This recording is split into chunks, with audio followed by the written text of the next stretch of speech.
আরে বাবারে,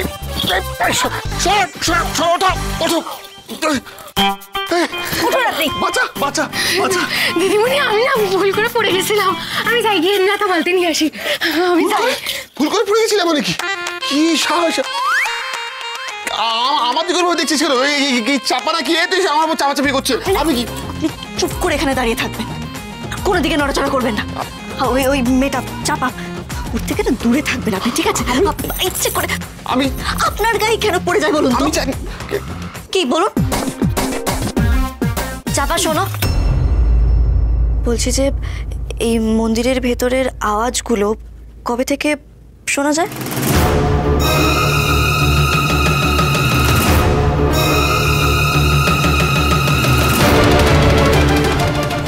কেন বলো, করে আসবে কেন? আসলে আসলে মন্দিরের কথা শুনলে না বুকটা কেমন ধরপড় করে ওঠে। বিশ্বাস করেন দিদিমণি, দাদাবাবু আপনারা বিশ্বাস করেন, আমি না জানি নে, সবাই বলে বটে আওয়াজ শোনা যায়, কিন্তু আমি জানি না, কারণ আমাদের তো মন্দিরে যাওয়া মানা আছে, তাই আমি যাইনি। মানা আছে? কিন্তু তুমি তো সেদিন হাটে এসে সবাইকে বললে যে মন্দিরের বাইরে যক্ষিণীর পায়ের ছাপ দেখা গেছে, তাহলে?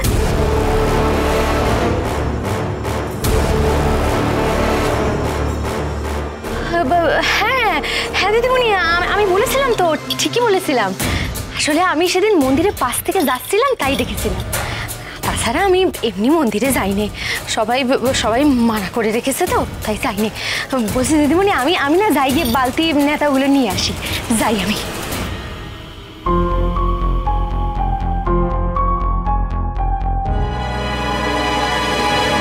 উফ বাবা, বেঁচে গেলাম। যদি বলতো যে আমার বরের ঘাড়ের উপর কেন উঠছিস, তখন আমি কি উত্তর দিতাম? প্রিয়া, বলছি যে তোমার না চাপাকে এভাবে ঘরের কাজ করতে বলাটা ঠিক হয়নি।